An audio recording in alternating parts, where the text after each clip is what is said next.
அந்த பயம் எல்லாருக்கும் எப்போ வரணும்னு நான் எதிர்பார்ப்பேன்னா அப்ளிகேஷன் போடும்போது வரணும் சார். அப்ளிகேஷன் போடும்போது அந்த பயம் வரணும். ஒரு ஒரு என்னடா இது இப்படி இருக்குது அப்படின்னு சொல்லிட்டு நினச்சிக்கணும். அதை விட்டு கண்ணில் வந்து காரணியாக இருக்குது, இது இருக்குது, அது இருக்குது, மனப்பாடம் பண்ணிக்கிட்டே இருந்தேன்னு வச்சுக்கோங்களேன், எனக்கு அந்த பேர் கூட ஞாபகம் வராது சார்.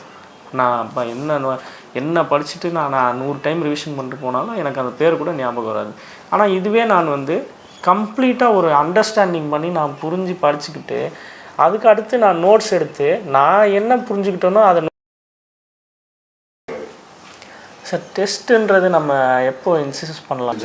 எல்லாருக்குமே பெரிய ஆசை என்னென்னா ஃபஸ்ட் அட்டம்ப்ட்லேயே பாஸ் பண்ணுறது அப்படின்னா, நான் ஃபஸ்ட் அட்டம்ப்ட்லேயே பாஸ் பண்ணணும் அப்படின்னா ஸ்டடி மெத்தட் வந்து எப்படி இருக்கணும், அவர் ஸ்டடி மெத்தட் எப்படி இருந்துச்சு நீங்கள் சொல்லுங்கள். எப்படி படித்தார்? எங்கள் தம்பி இப்படிலாம் படித்தார், அதான் ஃபஸ்ட் அட்டம்ப்ட் பாஸ் பண்ணாருன்னு அதெல்லாம் சொல்லுவீங்க. ஃபஸ்ட்டு அவர் நம்ம சிலபஸ் என்ன, நமக்கு என்ன தேவை அப்படிங்கிறத அவர் ஃபஸ்ட்டு சிலபஸை படித்தார். அவர் நான் என்ன சொல்லுவேன்னா சார், இப்போ அதை அந்த ஃபஸ்ட் அட்டம்ப்ட்லேயே கிளியர் பண்ணணும் அப்படின்னு நினைக்கிறவங்களுக்கு ஃபஸ்ட்டு சொல்கிறது என்னென்னா, யூத் பேப்பரின் இனிய வணக்கம். யூத் பேப்பர் நண்பர்களுக்கு வணக்கம். நான் Kantharajan, TNPSC group 1B HRNC assistant commissioner போஸ்ட்டில் மெயின்ஸு இன்டர்வியூ கிளியர் பண்ணி ஸ்டேட்டில் 2nd ரேங்க் எடுத்திருக்கேன்.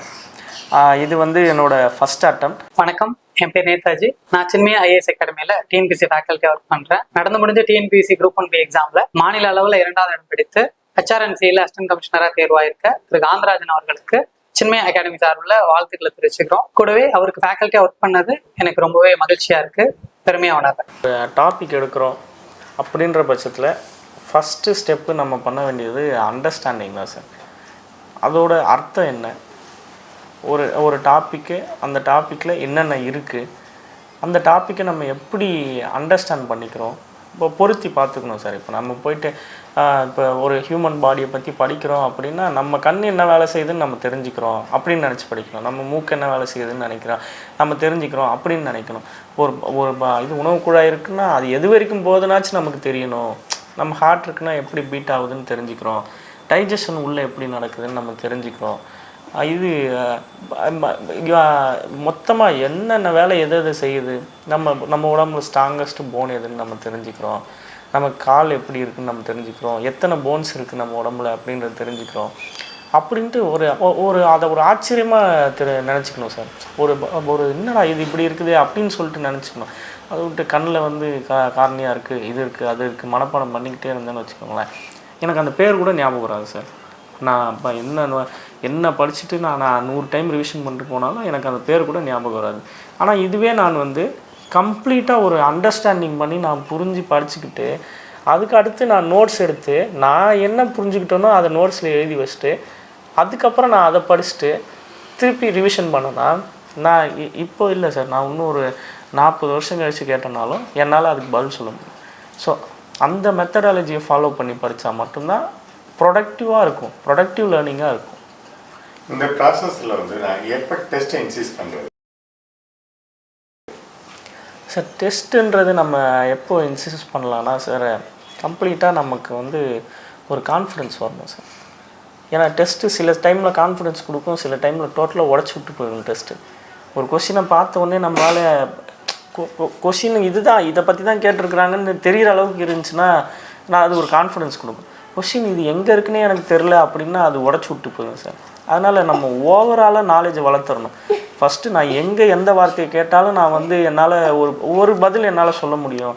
அதான் இப்போ என்கிட்ட ஒரு டாபிக் சொன்னீங்கன்னா நான் 5 நிமிஷம் அதை பற்றி பேசுவேன், 5 லைன் அதை பற்றி எழுதுவேன் அப்படின்ற ஒரு கான்ஃபிடென்ஸ் லெவல் வரும்போது நம்ம டெஸ்ட் அட்டன் பண்ணோம்னா நம்ம கான்ஃபிடென்ஸ் லெவல் அதோட ஒரு படி ஹைக் ஆகும். ஆனால் நான் வந்து எனக்கு இப்போ ஒரு சில இதெல்லாம் சொல்கிறேன், சிலர்லாம் ஏதோ அகாடமியில் ஜாயின் பண்ணுவாங்க, ஜாயின் பண்ணிவிட்டு டெஸ்ட் பேட்ச் போகிறேன் அப்படின்னு சொல்லிட்டு அவங்க ஒரு செட் ஆஃப் யூனிட்ஸ் கொடுத்துருவாங்க. ஒரு 10 யூனிட் கொடுத்துட்டாங்க, அவங்க ஒரு டைம் லிமிட் செட் பண்ணுறோம். இந்த 1 வீக்கில் நீ இந்த 10 யூனிட் எழுதணும் அப்படின்னு சொல்லிட்டு அவங்க கொஷின் பேப்பர் விட்டுருவாங்க. அந்த 1 வீக்கில் அந்த 10 யூனிட் என்னால் படிக்க முடியுமானா கண்டிப்பாக முடியாது. அப்படின்னும் போது நான் அந்த டெஸ்ட்டு கொஷினை அட்டன் பண்ணேன்னா நான் ஒரு அகாடமியில் சேர்ந்ததுக்கான பலனே 0ன்றது அந்த டெஸ்ட் பேப்பரில் எனக்கு தெரிஞ்சிடும். ஏன்னா என்னால் படிக்க முடியல, நான் டெஸ்ட்டு ஏன் கௌரவத்துக்கு நான் போய் ஒரு டெஸ்ட் எழுதுகிறேன் அப்படின்னும் போது என்னோடய கான்ஃபிடென்ஸ் லெவலே ஃபஸ்ட்டு டெஸ்ட்லேயே பிரேக் ஆகிடும். என்னடா இது நம்ம அகாடமிலாம் சேர்ந்து படிக்கிறோம், இன்னுமே எழுத முடியலடா அப்படின்னு சொல்லிட்டு பிரேக் ஆகிடும். இதுவே ஒரு நார்மலான நம்மளே ப்ரிப்பேர் பண்ணுறோம், நம்ம நல்லா லேர்ன் பண்ணிக்கிறோம், படிச்சிட்டோம், கம்ப்ளீட்டாக படிச்சிட்டோம், ஒரு டெஸ்ட்டு, அந்த டெஸ்ட்டை போயிட்டு நம்ம அட்டன் பண்ணுறோம் அப்படின்னா நம்ம படித்ததுக்கு அந்த கொஷினை அவன் 100 மாடுலேஷனில் திருப்பி கேட்கட்டும் சார், எப்படி கேட்டாலும் நம்மளால் எழுத முடியும். ஏன்னா எனக்கு பதில் தெரியும், இதுதான் பதில்னு தெரியும், நீ எந்த மாடலில் கேட்டாலும் என்னால் எழுத முடியும். ஸோ வந்து டெஸ்ட்டுன்றது நாலேஜு எனக்கு வந்துருச்சு, எனக்கு ஓரளவுக்கு இருக்குது, நான் ஒரு 75% கம்ப்ளீட் பண்ணிட்டேன் அப்படின்ற பட்சத்தில் டெஸ்ட் அட்டன் பண்ணால் கான்ஃபிடன்ஸ் இன்னும் இன்க்ரீஸ் ஆகும். இந்த ஜெனிக்கில் எல்லாருக்குமே பெரிய ஆசை என்னென்னா ஃபஸ்ட் இயர்லேயே பாஸ் பண்ணுறது அப்படின்னா, நான் ஃபஸ்ட் இயர்லேயே பாஸ் பண்ணோம் அப்படின்னா ஸ்டடி மெத்தட் வந்து எப்படி இருக்கணும், அவர் ஸ்டடி மெத்தட் எப்படி இருந்துச்சு நீங்கள் சொல்லுங்கள், எப்படி படித்தார்? எங்கள் தம்பி இப்படிலாம் படித்தார், அதெல்லாம் ஃபஸ்ட் இயர் பாஸ் பண்ணாருன்னு அதெல்லாம் சொல்லுவீங்க. ஃபஸ்ட்டு அவர் நம்ம சிலபஸ் என்ன, நமக்கு என்ன தேவை அப்படிங்கிறத அவர் ஃபஸ்ட்டு சிலபஸை படித்தார். அவர் என்ன சிலபஸ்ஸு, நம்ம அதிலேருந்து என்ன என்ன என்ன எதை எக்ஸ்ட்ராக்ட் பண்ணி நம்ம எடுத்துக்கிட்டோன்னா நம்மளால் கிளியர் பண்ண முடியும் அப்படிங்கிறதுல அவர் ரொம்ப கிளியராக இருந்தார். அதுதான் மெயினாக அவருக்கு வந்து ஹெல்ப் பண்ணுச்சுன்னு நான் என்ன சொல்லுவேன்னா சார், இப்போ அது அந்த ஃபஸ்ட் அட்டம்ப்ட்லேயே கிளியர் பண்ணணும் அப்படின்னு நினைக்கிறவங்களுக்கு ஃபஸ்ட்டு சொல்கிறது என்னென்னா, அதாவது ஃபஸ்ட் அட்டம்ப்டில் தான் பண்ணணும் அப்படின்ற நிர்பந்தம் இல்லை, பண்ணால் நல்லாயிருக்கும். ஸோ அதை ஒரு கோலாக செட் பண்ணுறத விட பாஸ் பண்ணணும் அப்படின்றத ஒரு கோலாக செட் பண்ணிக்கலாம். ஃபஸ்ட் அட்டம்ப்டில் பண்ணுறதுக்கான முயற்சியை எடுக்கணும் சார், நம்மளோட 100% போடணும் சார்.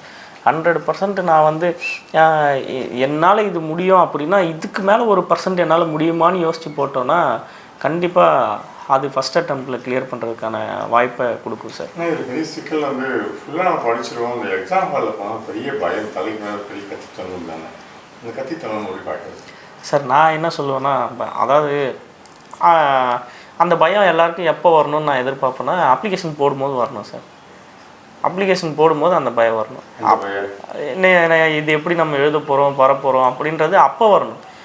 எக்ஸாம் ஹாலில் போய் உக்காண்டப்போ இவ்வளோ தூரம் வந்துட்டு எதுக்குடா பயப்படணும், எழுதி விட்டு போகலாண்டா அப்படின்னு சொல்லிட்டு அப்படி தான் வரணுமே தவிர பயம்லாம் அங்கே போய் பயந்து பிரயோஜனம் இல்லை சார். ஏதோ படித்து 10% எழுதிட்டு வர முடியாது, 100% எழுதிட்டு வர முடியாது.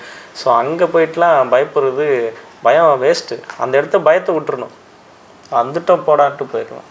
வணக்கம், என் பேர் நேதாஜி. நான் சின்மயா ஐஏஎஸ் அகாடமியில் டிஎன்பிசி ஃபேக்கல்ட்டியாக ஒர்க் பண்ணுறேன். நடந்து முடிஞ்ச டிஎன்பிசி குரூப் 1B எக்ஸாமில் மாநில அளவில் 2வது இடம் பிடித்து HRNCயில் அசிஸ்டன்ட் கமிஷனராக தேர்வாயிருக்க திரு காந்தராஜன் அவர்களுக்கு சின்மயா அகாடமி சார்பில் வாழ்த்துக்களை தெரிவிச்சுக்கிறோம். கூடவே அவருக்கு ஃபேக்கல்ட்டியாக ஒர்க் பண்ணது எனக்கு ரொம்பவே மகிழ்ச்சியாக இருக்குது, பெருமையாக உணர்றேன்.